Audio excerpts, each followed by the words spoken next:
Good morning. What a beautiful day after a couple of rainy days. It's so beautiful outside. Mountains just popping. Good to be alive.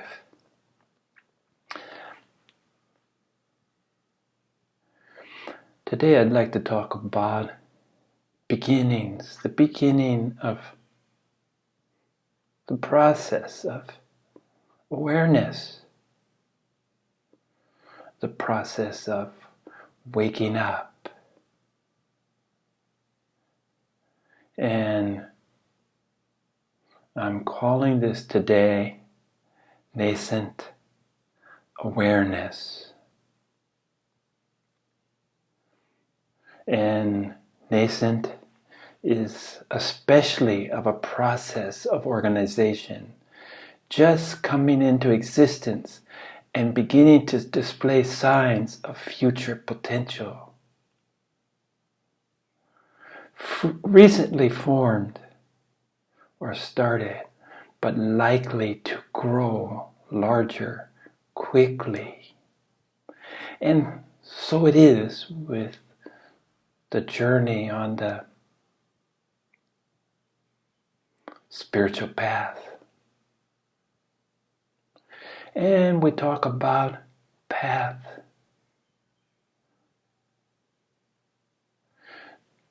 We talk about steps up the mountain.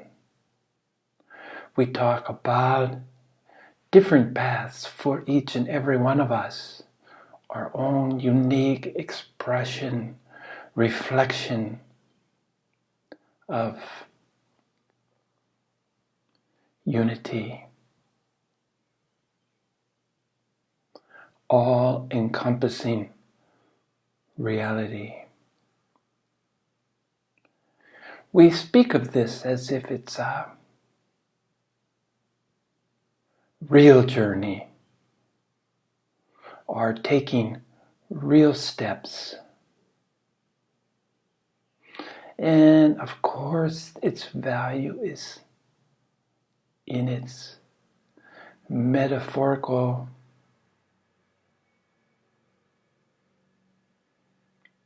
expression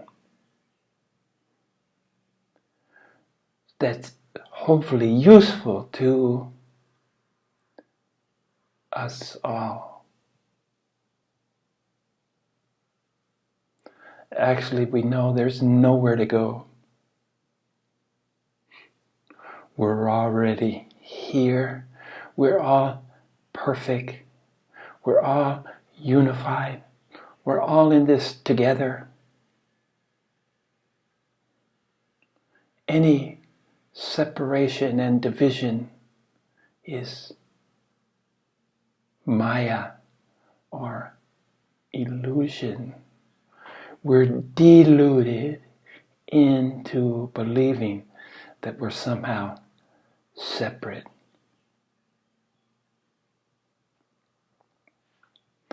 And as we begin to question this, as we begin to ask the bigger metaphysical questions, who are we? Why are we? What are we? This is nascent awareness, beginnings. When do we begin?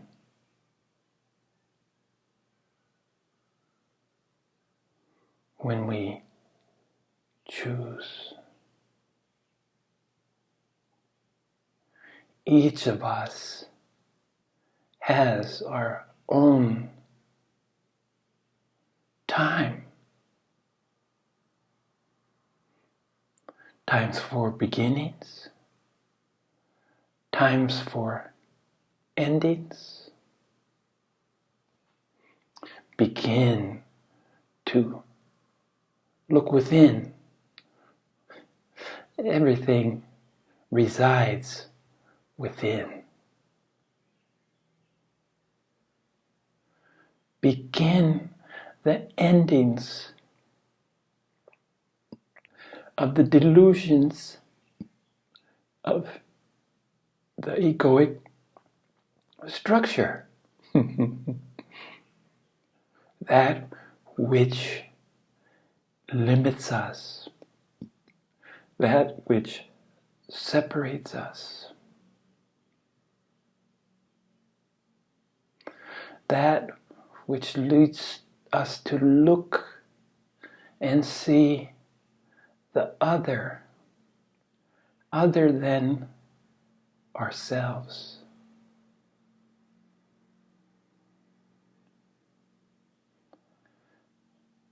I'd like to be so bold as suggest that the egoic structure, our egos, serve a purpose in our survival.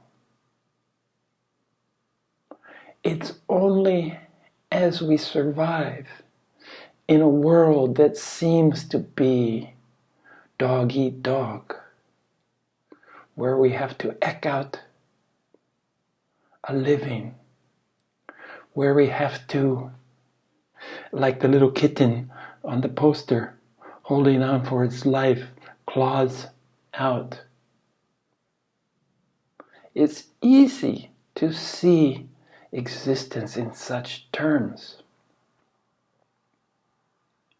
But there become a time when the ego is no longer useful.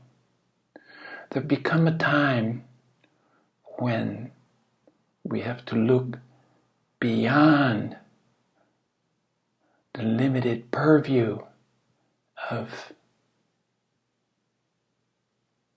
ego and the structures that it's created.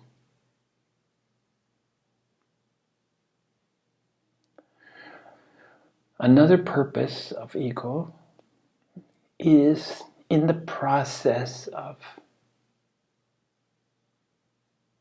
remembering to forget what we've always known, until the time is upon us to start remembering what we've forgotten.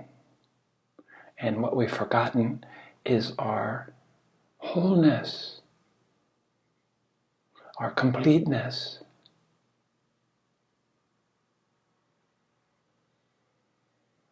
Our understanding that when we look out upon the world, what we see is only an illusion, and each of us see our own constructs. We've built them, we've created them within the realm of our thinking, seeing, feeling, the five senses. We've each created this world, and we call it reality. Get real, as the saying goes. Well, getting real means recognizing that everything that we've constructed with the assistance of our ego, coupled with our five senses and our mind. Getting real means recognizing the illusory nature of everything that we've almost held sacred. We stress so much on seeing is believing.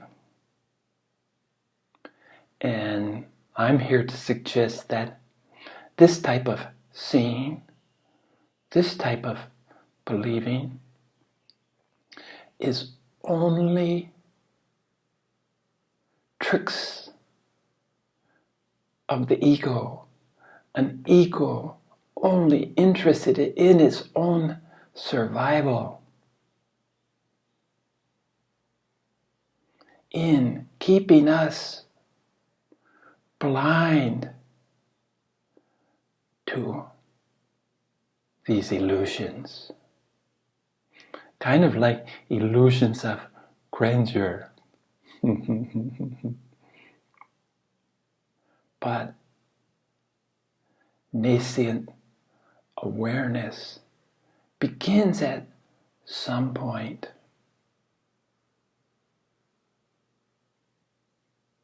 Will begin, has begun, wherever you find yourself on the wheel of awareness.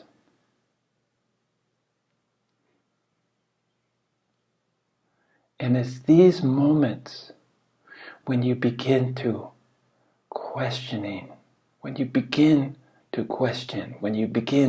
questioning, that you start to dimly become aware of the process.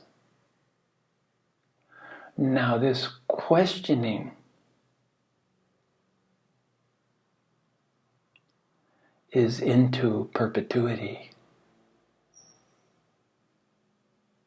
until you come to a point where there are no longer any questions. Questions serve no purpose to you at a point.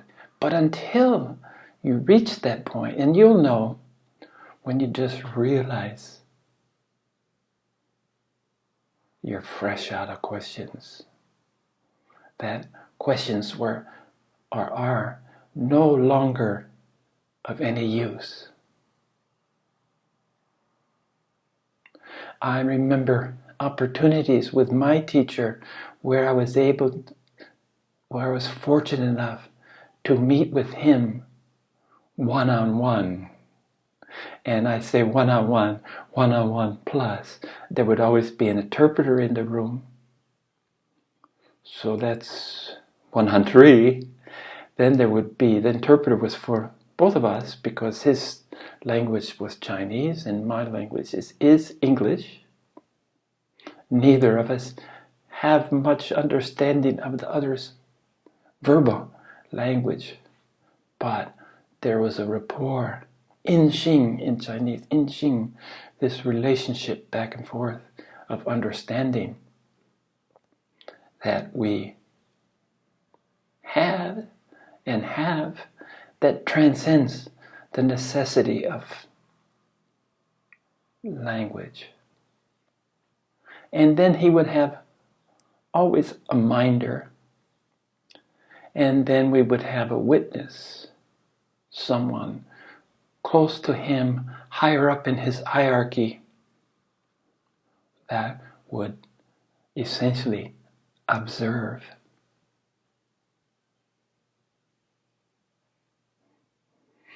So that was the minder, that was my teacher, me, interpreter, and a witness. So 1-on-5. But from the first opportunity that I had to meet on him 1-on-5, after we spoke some, after he spoke and I listened, I responded to any questions he might have. But after that, he would ask me, do I have any questions? And to my surprise, being a man that was always been full of questions, I found myself without any. Just said, no questions. Because everything was completed. Questions no longer served any purpose. Now, this questioning, this process of questioning, still continued in my mind, because our mind, or my mind, is the tool I have to resolve any questions. And this resolution is worth mentioning because the mind would essentially recognize two patterns. One, which it was designed and equipped to deal with, is the resolution of what's not so, which allowed elimination. And the other realm, that the mind recognized its own shortcomings. The mind was not suited to resolve the unknown. So what's your process? If your mind seems hell-bent on resolving what appears to be unknowable, it needs some discipline. It needs to be redirected. In Raja Yoga, the path of royalty, the most widely accepted path, yogic path in the West, is talking about controlling the mind. And with the aim of quieting, ultimately silencing, so that you could dwell in a constant state of clarity.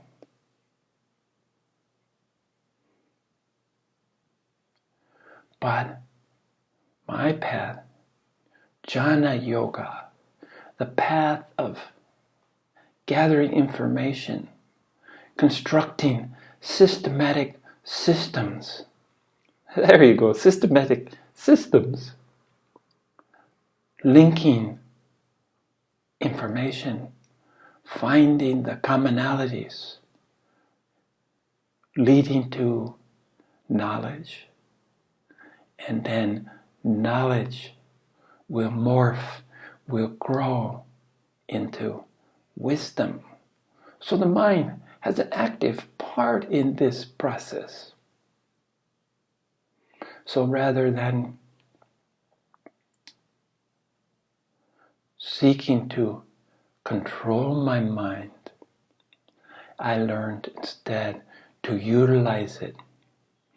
The monkey mind, which was the biggest obstacle in my 30-year rigorous attempt to discipline my mind, to quiet my mind. The monkey mind, the mind that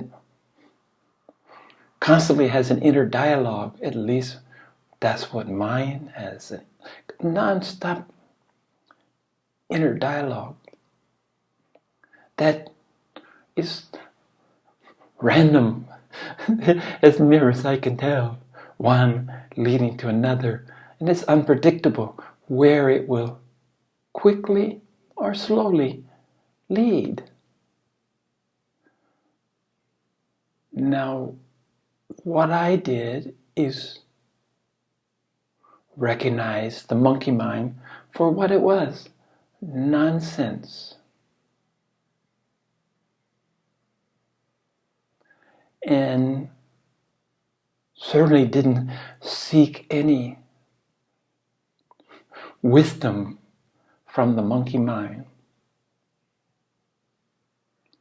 but completely silencing it never was successful. But what was successful is relegating it to the realm of nonsense, to the minor role, surrendering to its innate busyness, but taming it so that, yes, the monkey mind remains, but it's been reduced to just a murmur through ignoring it, working through taming. Taming, this means lessening its impact, relegating it to non-essential. It's not necessary for my existence any longer. Nevertheless, it remains.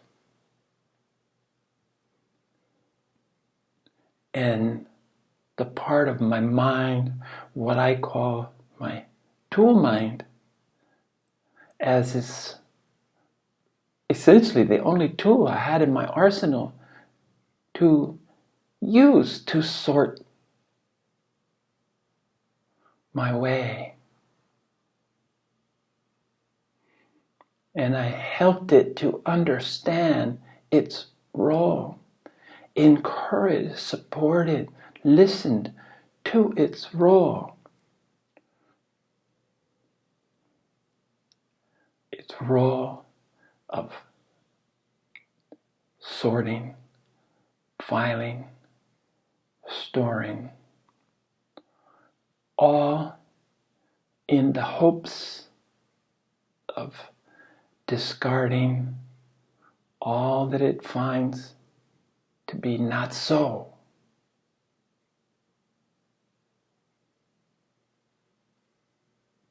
And leaving the unknowable, the apparently unknowable, to my heart, where either acceptance of its unknowability or incorporating knowing on a heart level what was so.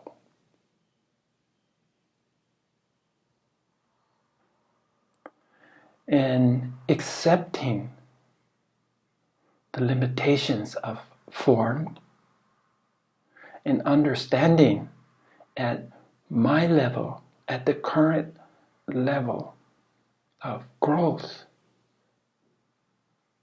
most was inherently or intrinsically unknowable. And storing it for a time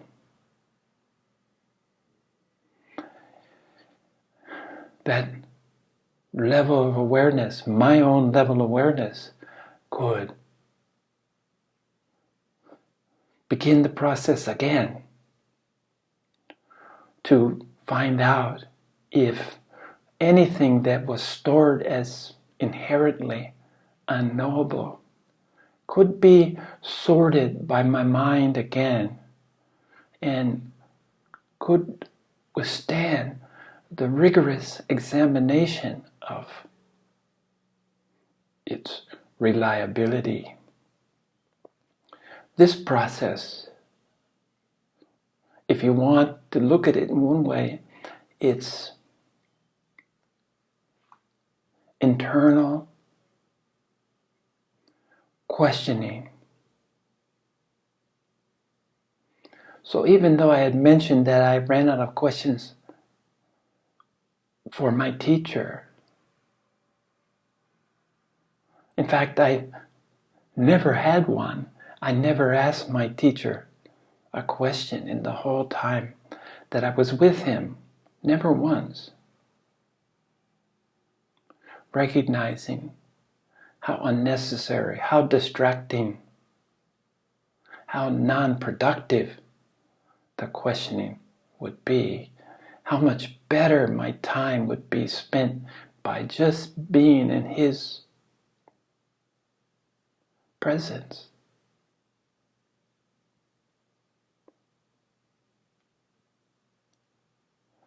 But this questioning internally is eternal.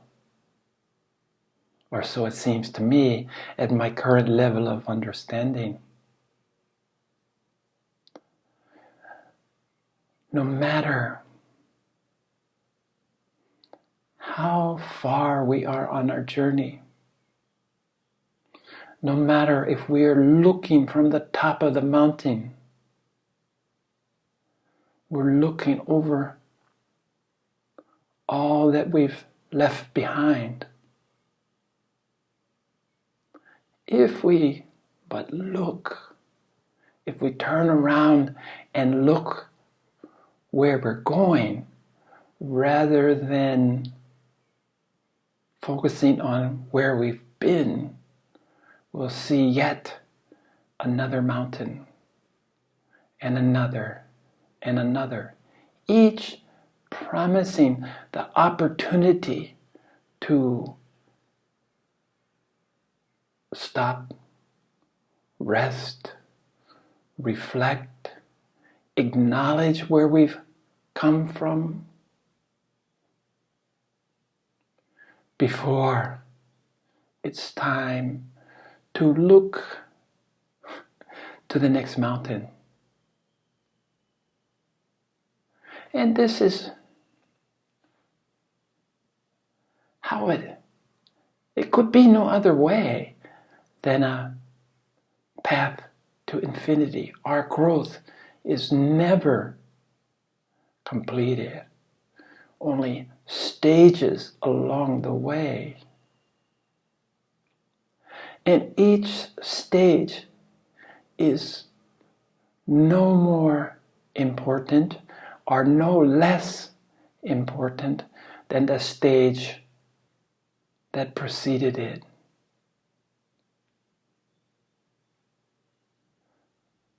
So the beginner, the nascent journey to awareness is just as important as someone who's experienced permanent awakening, someone who's journeyed through progressive awakening to permanent awakening. What makes permanent is that when you're awake, fully awake, you cannot ever go back to sleep. Now, anywhere on the journey through a progressive enlightenment, you can consciously, subconsciously, or unconsciously decide that sleeping, forgetting, is more useful to you at this point than is remembering.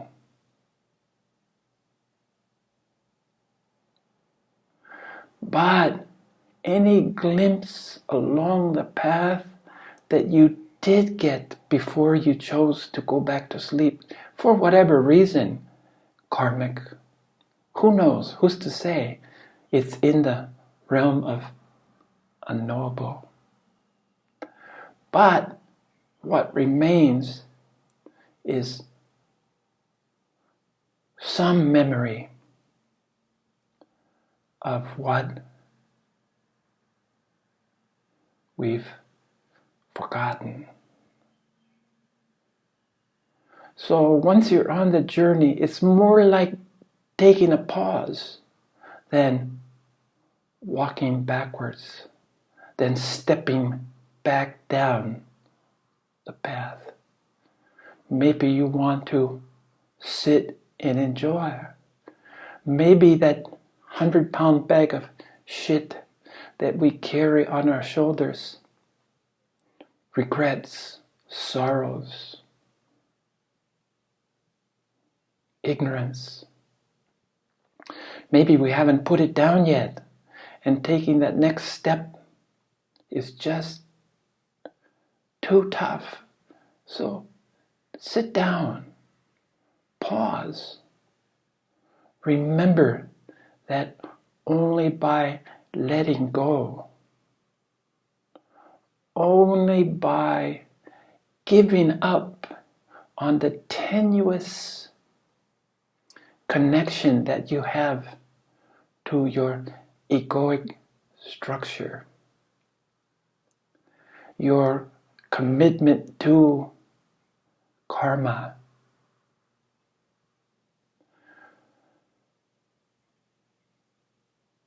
that's all it is simply a pause.